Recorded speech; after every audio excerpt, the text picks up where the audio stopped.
You're listening to At Large, a global affairs podcast brought to you by China-US Focus. Thanks for joining us, and here's your host, James Chau. From New York, I'm James Chau with this special edition of At Large at the end of the UN General Assembly.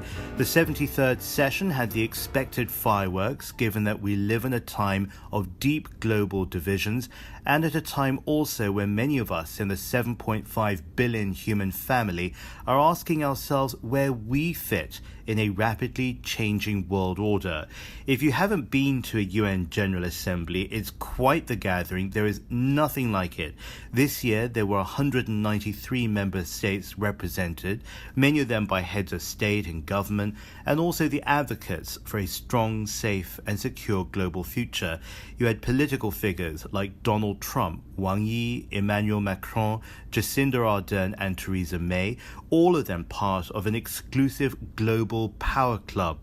Champions like Muhammad Yunus, the Nobel Peace Prize winner and microfinance economist from Bangladesh, who's helping drive the Sustainable Development Goals, the SDGs, of course, underpinning the way the world has agreed to move forward from now to the year 2030.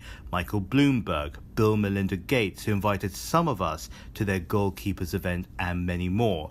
I was there this year to speak on health. In fact, two of this year's high-level meetings were centered on this subject, namely tuberculosis and non-communicable diseases, NCDs being the broad grouping that includes cancers, cardiovascular diseases, mental health, respiratory illnesses, and diabetes, put together the biggest killers in the world today. It shocks me still that we as a world do not choose to leverage health as the pivot around which we can drive development, security, and economic prosperity. It is the key that can turn the lock, and as evidenced by the global response to HIV and AIDS since the 1980s, health is the transformational tool that can get everyone onto one side. Now, speaking of AIDS and more widely health, there were many long-time activists at this UN General Assembly.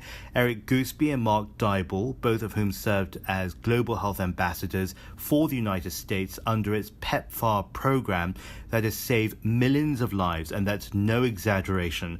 Dr. Tedros, the very effective former Ethiopian health minister, who of course is now Director General of the World Health Organization, and Jim Kim, best known as the incumbent World Bank president, who in a previous life was head of HIV at WHO. Kofi Annan was a former alumnus of WHO. He started his career there, and he was sorely missed. Along the main corridors you enter the Secretariat building, there was a thick black velvet band wrapped around his official portrait in recognition, of course, of his recent death, and this being the first General Assembly without him.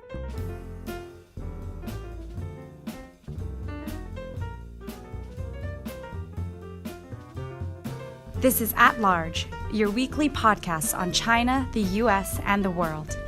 Keep listening. For this podcast, I thought that we would remove ourselves from some of the more headline-grabbing moments that you would have all heard about and instead refocus on the substantive work that occurred. If we're talking about China and the United States, and a good place to start will be the denuclearization of the Korean Peninsula. I choose this issue not only because security in Northeast Asia is critical ultimately to all of us, whether we're aware of it or not, but also because it's the one area where there is proof that Beijing and Washington can work together for good. You'll remember the Singapore summit in April. That was a direct result of collaborative work between the two countries, leveraging China's ability to reach out to Kim Jong-un and his government in North Korea, and recognizing that Donald Trump wanted to bring him out of the cold and into the warm inclusiveness of the international community. Wang Yi, China's foreign minister, underlined the opportunity and used his platform at the General Assembly to remind the world of what is still at stake. 中方支持 China supports the important common understandings reached between the DPRK and US leaders at the Singapore summit, and supports the DPRK and ROK in improving their relations. We call upon all parties to seize the current opportunities, turn the political consensus into concrete actions, and work in the direction of setting up a peace mechanism on the peninsula and the denuclearization on the peninsula to realize lasting peace on the peninsula at an early date. There needs now to be a sense of urgency that the breakthrough that everybody achieved must be carried forward to a next stage. I don't think we've seen that, and I think the North Koreans also feel that the goodwill demonstrated on its own part isn't being reciprocated. What you don't want to see, of course, is Pyongyang rearming itself, so to speak, and more deeply losing the momentum that is historic. Mr. Trump was right in saying that he had done what no American president had done before him. With help from China, he admits he was the one who managed to get Kim back to the table. But that table's not just for show, it is for working. Stephen Norper is Senior Director for Policy at the Korea Society. He sees a natural synergy for getting everyone together, and maybe China still has a unique role to offer. For many years, it was the host of the six-party talks, the other five being North and South Korea, Japan, Russia, and the US. A peaceful peninsula can only be useful for everyone's interests, or is it? Here's Norper on that. The reality now is that China and the United States are the two large powers whose interests converge on the peninsula, along with Russia and Japan. But with the war realities and the end of war and the idea of a forward-leaning statement, one would think it would bring China into the fold. And the Koreans have said it needs to either be three parties, the United States, North Korea, and South Korea, which is not a signatory to the armistice. But they've also said, by necessity, probably China too. Another nuclear issue now, this time in Iran. Under Barack Obama, as you'll remember, the US signed onto what is called the Joint Comprehensive Plan of Action. It was great, at least while it happened, and it's still happening, but now without the US under the current administration. Who's still in? You've got China, France, Germany, Russia, and add to that the European Union. So what their representatives had to figure out in New York was, A, do we try and get Washington back on board at the risk that even if it does, there's still every chance it would withdraw again? Or B, find a way to creatively move forward without the US and without flouting American sanctions and without triggering its anger? Let's hear first from Wang Yi again, and once he's set the stage, let's listen to Jonathan Broder, senior writer at Newsweek, for his take on what all of this means to us. The JCPOA on the Iranian nuclear issue is a hard-won achievement of multilateralism conducive to international nuclear non-proliferation and peace and stability in the Middle East. There is no international agreement that is perfect. You'll notice that China is raising its profile in the world in terms of its global leadership at a time when the United States is withdrawing. The United States is cutting back its funding for the United Nations, pulling out of the Paris Accords. China is very much a part of that accord. So the peacekeeping operations are very much a symbol of China's effort to fill the void that the United States is leaving.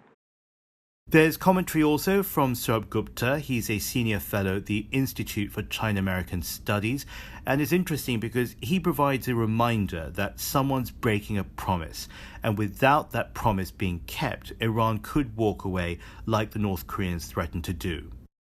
They are trying to do the best that they can do at their end. It really, I think, boils down to the Japanese, the P4+1, which also includes China and Russia, as to how they help ensure a payments mechanism for Iran so that Iran feels it has not been cheated in this deal. So, of course, the sanctions are going to come in, the secondary sanctions are going to be imposed, but frankly, if there's that mechanism for payment of oil to the Iranians, I think we will at least be able to have the Iranians stay in the deal. We have to understand one thing out here. The Iran deal is a Security Council resolution. It is international law. Countries should not be punished by the United States for observing international law with secondary sanctions. But we need to see how robust the process is and how strongly people champion it. Now, this is the way it works. Everyone needs encouragement, including, or maybe especially, the most hard-line of leaders. So if North Korea or Iran are beginning to play by an internationally designed set of rules, you don't push them away, but you bring them closer to you. The US has withdrawn from the Iran nuclear deal, is withdrawn from the Paris Climate Agreement, and it could also withdraw as it threatens to do with North Korea. And this is not to single out Washington, but actually to recognize the unique value it carries. Some analysts will say that America's right to claim moral leadership in the world has expired. I don't agree with that. It always has time to do the right thing.